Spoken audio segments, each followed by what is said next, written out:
Good morning, students. Myself, Teacher Anju. We already started with chapter 2, that is Living World. In this lesson previously, we had studied about some characteristics of living things, that is growth, respiration, and excretion.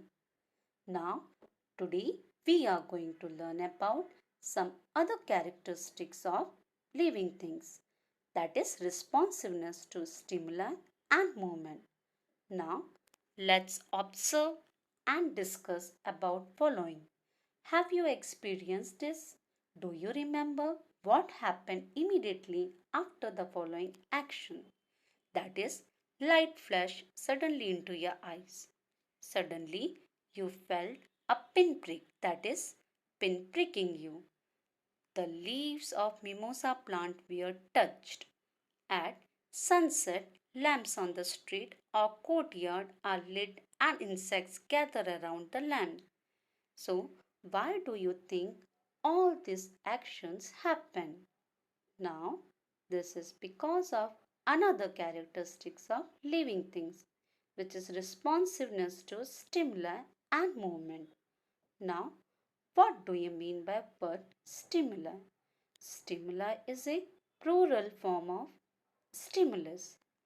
Now, stimulus means any actions or any event or a person or a thing because of which there was reaction and respond to it.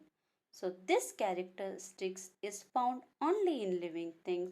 So therefore you will not find in non-living things that is responding to something or someone or some event, and this is called a responsiveness to stimuli. If you suddenly entered a cow shed, the cows and buffaloes stand up and begin to move. One or two may even start moving.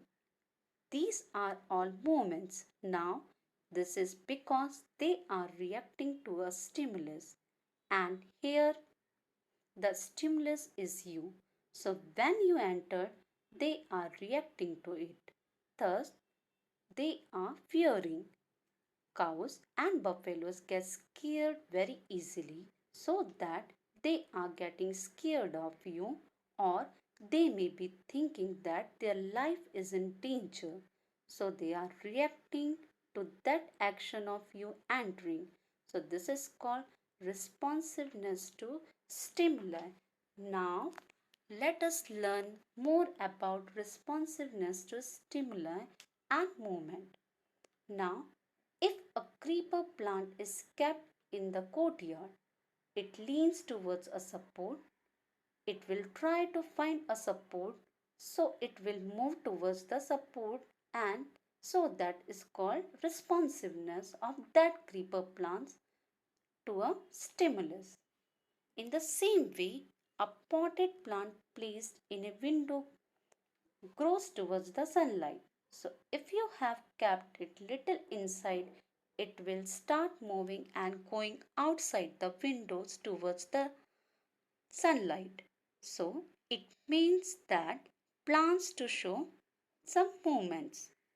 Now living things move on their own accord. Nobody is moving it. So all living things, whether plants, animals, they are moving towards the sunlight. They are moving towards the support. And so even though roots deep into the soil in search of nutrients and in search of water, so that is also a stimuli that happens in the plants as well as animals also. So all living things show this characteristics of responding to a stimuli. So the movement or the change taking place in a living things at such a time is their response to a stimulus. So any change that takes place because of some event, some action, so that is called responding or response to a particular movement or particular actions.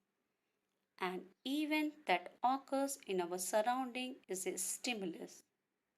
So any action, any events that happens in our surrounding is called a stimulus. So, the ability of living things to respond to a stimulus is called responsiveness to stimuli. So, this is a characteristic that we find only in living things. Now, we will continue the chapter 2 in the next video. Thank you.